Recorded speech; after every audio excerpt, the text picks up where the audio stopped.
Sebelum kita masuk Q&A, aku ada pertanyaan simple ke Mbak Prita ya.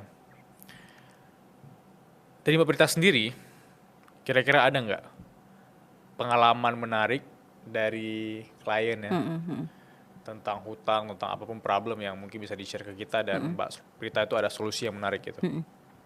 Aku tuh sebenarnya encounter ada 2 nih, ya. 2 yang pernah aku temui dan akhirnya kita handle langsung. Jadi sebenarnya kan to be honest aku udah nggak banyak handle klien personal gitu ya karena aku kesulitan gitu. Tapi masih ada 2 yang pernah aku handle langsung. Yang pertama nih kaitannya dengan utang. Jadi penghasilannya UMR, istrinya juga bekerja, pinjaman online-nya 12 platform. 12 platform? Wadaw. Pertanyaan pertama aku, kalau orang punya utang yang lilitannya sampai seperti ini adalah, ceritain ke saya, dari yang tadinya kamu nggak punya utang, akhirnya kamu jadi begini, ceritain dari awal. Itu harus diceritain.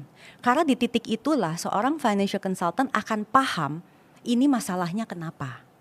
Karena ada orang yang memang pinjol itu karena dirinya dia, ada yang karena keluarga, ada yang karena sakit macam-macam lah.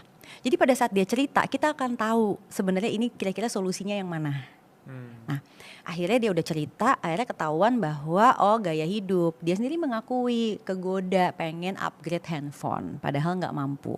Dan pada saat itu ternyata nggak lama pandemi kena cut. Punya penghasilan tapi kan pada saat pandemi banyak yang tunjangan berkurang kan.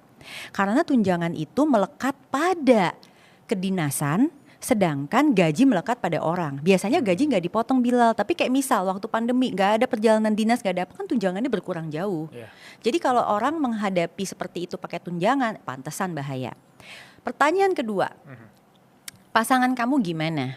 Kamu mau keluar dari sini apa enggak? Karena kalau pasangannya juga nggak bareng, nggak akan bisa, percuma. Iya mau, oke. Akhirnya kita bikin ini skema gitu ya. Gimana menyelamatkan cash flow dia. Itu ada metodenya, teknis banget sih. Namanya metode bola salju. Nanti kapan-kapan bisa cerita deh. Tapi kira-kira dengan metode itu dalam 10 bulan itu platform udah berkurang, sisanya tinggal 2.